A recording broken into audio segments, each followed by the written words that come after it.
السلام عليكم ورحمة الله وبركاته. الحمد لله الذي رفع أهل الكربات من حضيض البشرية إلى أعلى ذروة الاصطفائية، وخصهم من بين عباده بالفيوضات القدسية. أشهد أن لا إله إلا الله وحده لا شريك له، وأشهد أن سيدنا محمدا عبده ورسوله الذي لا نبي بعده.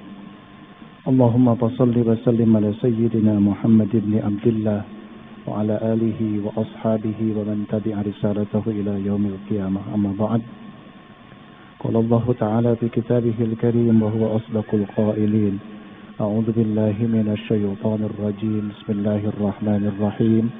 قل إن كنتم تحبون الله فاتبعوني يحببكم الله ويغفر لكم ذنوبكم والله غفور رحيم. Al-ayat sadaqallahul azim.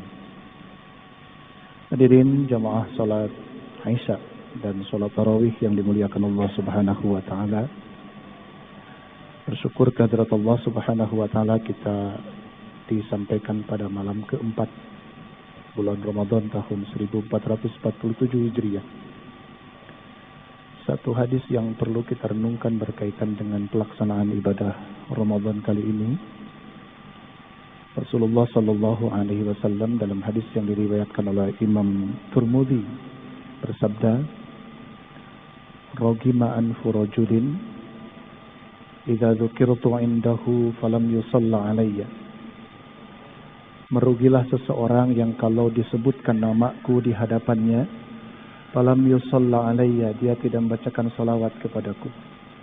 Maka kita selalu kalau mendengar nama Nabi Muhammad selalu menyebut sallallahu alaihi wasallam. Yang kedua, waragima anfu rajulin indahu abawahul kibara wa lam yudkhilahu al-jannah. Merugilah seseorang yang kalau dia memiliki kedua orang tua yang sudah sepuh, sudah renta, wa lam yudkhilahu al-jannah, tetapi kondisi orang tuanya yang sudah sepuh, sudah renta, tidak mengantarkan orang tersebut, tidak mengantarkan anaknya al-jannata, ke surganya Allah. Kenapa? Karena mungkin kita mengabaikan kondisi orang tua yang sesungguhnya mereka sudah berbalik keadaannya sebagaimana kita dulu di masa kecil. Perlu perhatian yang luar biasa, perlu pendampingan yang ekstra dari kita. Tetapi kondisi orang tua yang seperti ini ternyata tidak mengantarkan anaknya masuk ke surga. Ragima anfu rajulin, kata Rasulullah, merugi orang itu. Satu lagi, waragima anfu rajulin idza dakhala alaihi Ramadan thumma salakha wa lam yughfar dunubuhu. Merugi, hina orang yang didatangi oleh bulan suci Ramadan, thumma salakha, kemudian Ramadan itu selesai, Ramadan itu tamat, Lebaran datang, Idul Fitri tiba, walam yughfar dunubuhu, tetapi dosa-dosa orang yang didatangi oleh bulan suci Ramadan, dia melaksanakan saum di bulan suci Ramadan, tidak diampuni oleh Allah Subhanahu wa taala. Yuk, mumpung masih beberapa hari lagi nih, baru mau 4 hari kita maksimalkan seluruh persiapan kita semua.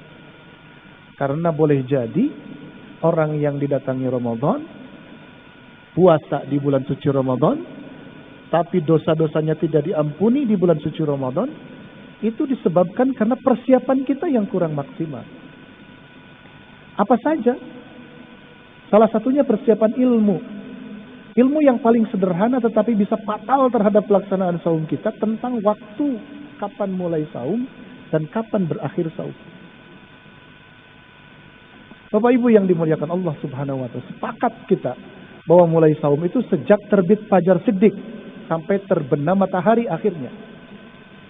Tapi hati-hati, jangan sampai kita menjadi pribadi yang mencari masjid yang adzan subuh paling akhir, tapi mencari maghrib yang paling cepat.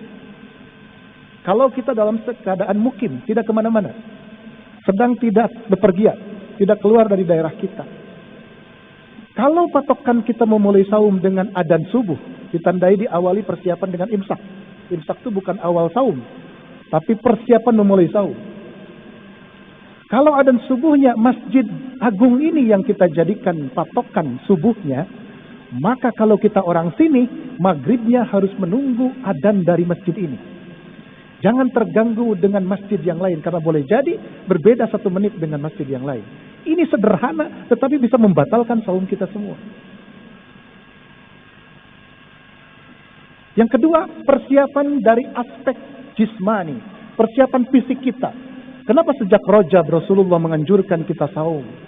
Supaya ketika Ramadan tiba, tubuh kita tidak menjadi kaget. Dengan kondisi baru, dengan latihan baru, dengan situasi baru. Dari mulai dini hari kita menahan diri tidak makan dan minum sampai terbenam matahari. Islam sudah mengajarkan betapa persiapan itu dilakukan jauh hari sebelum Ramadan datang. Yang ketiga persiapan isti'dadul mali, persiapan harta kekayaan. Dalam hadis sahih kita bisa temukan bahwa di bulan suci Ramadan ini ibadah yang sunnah sederajat dengan yang fardu. Yang fardu dilipat gandakan pahalanya menjadi 70 lipatan pahala. Demikian pula dengan apa yang kita dermakan, yang kita sedekahkan, yang kita keluarkan dari sebagian harta kita semua. Di bulan Ramadan ini adalah bulan panen pahala. Sekecil apapun yang bisa kita dermakan, keluarkan sekemampuan kita masing-masing. Kita ingat rumusnya, faqidu syai'i la yu'tihi. Kalau tidak punya apa-apa, tentu tidak akan bisa ngasih apa-apa. Tidak mungkin kita bersedekah kalau kita tidak punya untuk alat sedekah. Tidak mungkin kita bisa membantu orang lain kalau kita tidak bisa membantu orang lain. Tidak mungkin kita berbagi ilmu kalau kita tidak punya ilmunya. Demikian pula dengan harta kita. Allah melipat gandakan pahala kebajikan di bulan suci Ramadan. Salah satunya adalah bagaimana kita mendermakan, mensedekahkan, menginfakkan sebagian harta yang kita miliki. Yang terakhir adalah isti'dadur ruhi, persiapan spiritualitas kita semua. Maka kita ramai membaca di status WhatsApp kita, kemudian di status media sosial kawan-kawan kita, berseliweran kata marhaban ya Ramadan. Selamat datang wahai bulan suci Ramadan. Kata marhaban itu dari kata rohbah asalnya. Rohbah itu adalah satu tempat yang sangat luas, yang sangat lapang, yang disiapkan untuk memperbaiki kendaraan untuk melakukan perjalanan yang sangat jauh. Dalam makna yang lain, di dalam yang disebutkan oleh Syekh Raghib Al-Isfahani, rohbah itu adalah kondisi jiwa seseorang yang menyambut sesuatu dengan sangat riang gembira. Coba tanya kepada kita, ketika Ramadan datang itu bahagia atau tersiksa? Gak usah dijawab kepada orang lain, tapi jawab dengan diri kita sendiri. Ramadan datang itu membahagiakan atau memang menyulitkan kita? Itu bahan renungan kita semua.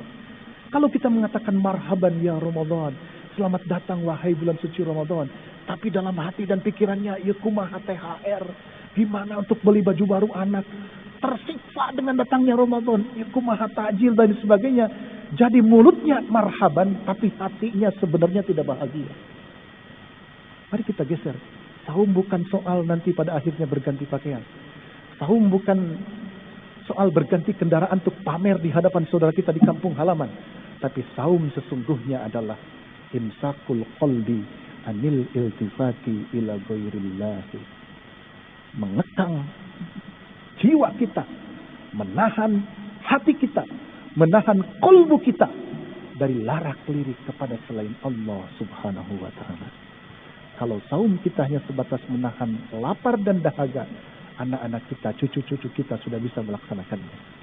Mari kita beringsut, bergeser sedikit agar saum tahun ini berdampak pada kehidupan kita, pada perilaku kita, keluarga kita, dan orang-orang di sekeliling kita semua.